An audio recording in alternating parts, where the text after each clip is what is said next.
कुशीनगर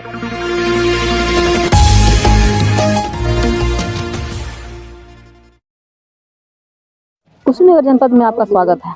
मैं हूं हाजरा अंसारी और इस वक्त हम हैं कुशीनगर जनपद के नरचचुआ ग्राम सभा में, जो कि विकास खंड बिशुनपुरा में पड़ता है।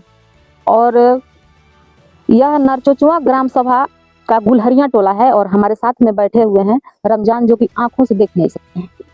देखा जाए तो समाज में अपाहिज होना एक कोढ़ बन चुका है, क्योंकि जो समाज में रहने वाले लोग हैं, जो कि हर तरह से सक्षम है, वो लोग इन्हें सुकून से जीने नहीं देते, खास कर जब अपने ही परिवार में इस तरह के लोग हों। रमजान अपने परिवार के छोटे बेटे हैं और ये 4 भाई हैं।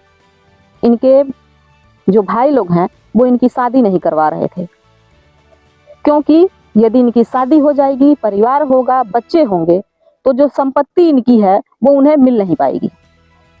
ये जहाँ पर पढ़ाते हैं ग्राम सभा नरचचुआ गुलहरिया टोला में, यहाँ के लोगों ने मिलकर और इसी गांव की एक लड़की से इनकी शादी करवा दी, जो कि इस समय एक बच्ची की माँ है। बच्ची लगभग 6 महीने की है। समाज में देखा जाए तो अपाहिज होना एक कोढ़ बन चुका है, क्योंकि समाज में जो लोग हैं वो हर तरह से सक्षम होते हुए जो लोग अपाहिज हैं उनका शोषण करते हैं, और ऐसे लोगों का कानून भी सहयोग नहीं करती। उस तरह से देखा जाए तो कानून के हाथ भी कानून से बंधे हुए होते हैं, और कुछ जगहों पर कानून लापरवाह हो जाता है, जिसकी वजह से जो समाज में सक्षम लोग हैं, जो हर तरह से सक्षम हैं, वो इस तरह के लोगों पर अत्याचार करते हैं।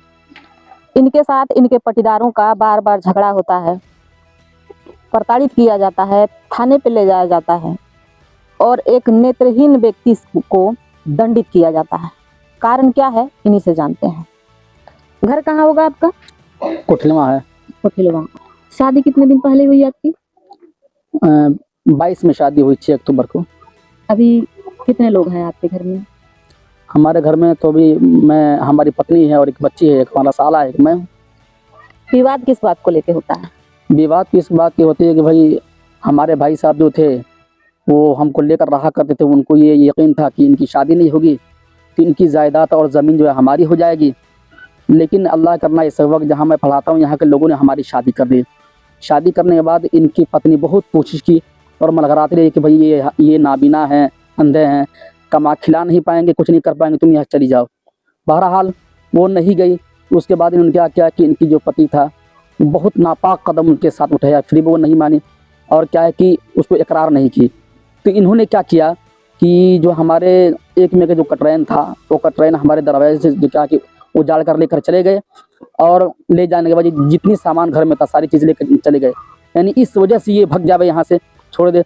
वो भी नहीं हुआ तो हमारे वालिद साहब के नाम से जो आवास मिला हुआ तो हमको ईंट दिए हुए थे, और मैं भी उनको 40,000 रुपया दिया था, इधर से उधर से, यहाँ से वहाँ से लेकर, और मैं कहीं से पढ़ा वढ़ा कर।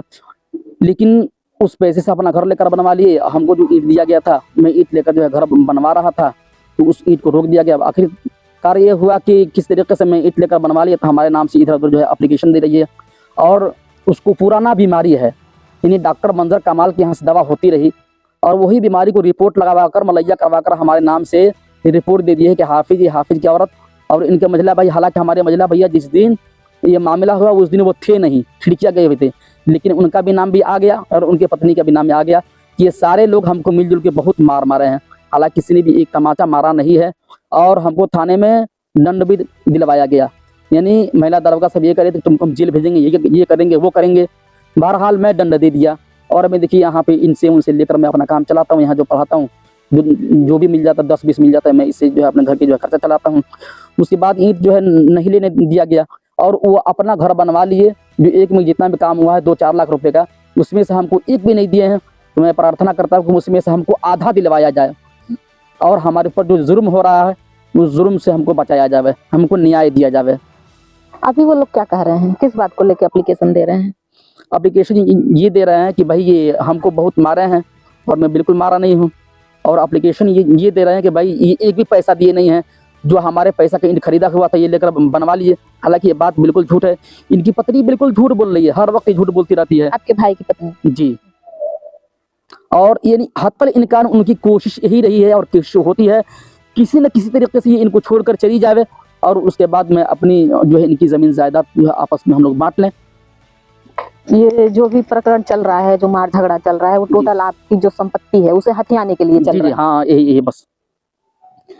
इस तरह के मामले देखे जाएं तो बहुत जगहों पर सामने आते हैं कि जो लोग भी किसी तरह से अपाहिज होते हैं, उनके जो पटीदार होते हैं, उन पे हावी होते हैं कि इनकी शादी ना हो और जो भी संपत्ति इनकी रहे वो इनके ना होने के बाद हमारी हो जाए। ठीक वही मामला इनके साथ भी है कि यहाँ ये पढ़ाते हैं और यहाँ के लोगों ने इनकी शादी करवाई, हालांकि माँ बाप भी हैं, भाई भौजाई भी हैं, लेकिन उन्होंने इनका सहयोग नहीं किया क्योंकि यदि ये शादी कर लेंगे हो सकता है वंश आगे बढ़े तो इनकी जो संपत्ति है वो हथिया नहीं सकेंगे। और जब इनकी इस गांव के लोगों ने शादी करवा दी उसके बाद इनकी पत्नी जब वहां गई तो अब इनकी एक बेटी है। क्यों, कितने जी। साल की बेटी है आपकी? 6-7 महीने का है। अभी 6-7 महीने की है।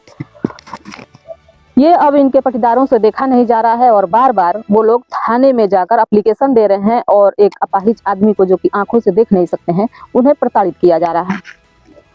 अब प्रशासन से यही रिक्वेस्ट रहेगा कि जो भी हो इनके साथ न्याय किया जाए ताकि इस तरह के लोग जो कि समाज में हैं उन्हें भी समानता से जीने का अधिकार हो और कानून उनका सहयोग करे। कुशीनगर जनपद से जनमंच खबर के लिए मैं हाजिर अंसारी।